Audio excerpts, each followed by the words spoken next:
আকাশমণ্ডলীয় পৃথিবীতে যা কিছু আছে সমস্তই আল্লাহরেরই। বস্তুত তোমাদের মনে যা আছে তা প্রকাশ করো অথবা গোপন রাখো, আল্লাহ তার হিসাব তোমাদের নিকট থেকে গ্রহণ করবেন। অতঃপর যাকে ইচ্ছা তিনি ক্ষমা করবেন এবং যাকে খুশি শাস্তি দেবেন। বস্তুত আল্লাহ সর্ববিষয়ে সর্বশক্তিমান। সূরা বাকারা 284 নম্বর আয়াত।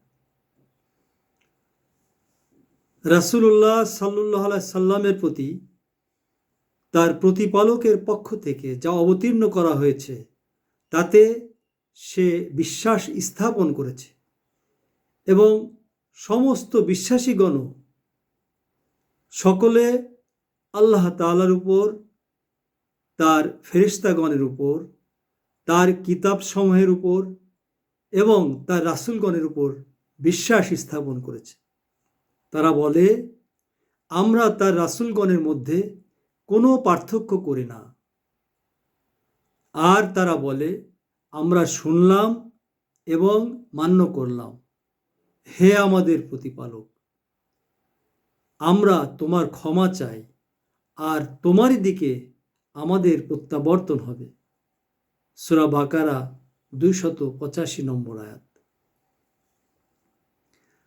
মহান আল্লাহ কাউকেও তার সাধ্যের অতিরিক্ত দায়িত্ব অর্পণ করেন না।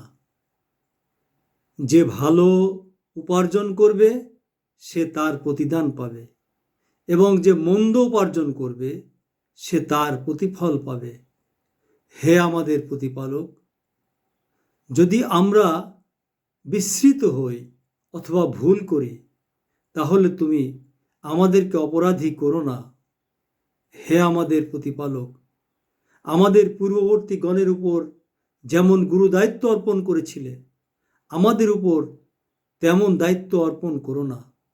হে আমাদের প্রতিপালক, এমন ভার আমাদের উপর অর্পণ করো না যা বহন করার শক্তি আমাদের নেই। তুমি আমাদেরকে ক্ষমা করো, আমাদের পাপ মোচন করো, আমাদের প্রতি দয়া করো। তুমি আমাদের অভিভাবক। অতএব সত্য প্রত্যাখ্যানকারী কাফের সম্প্রদায়ের বিরুদ্ধে আমাদেরকে সাহায্য ও জয়যুক্ত করো। সূরা বাকারা 286 নম্বর আয়াত।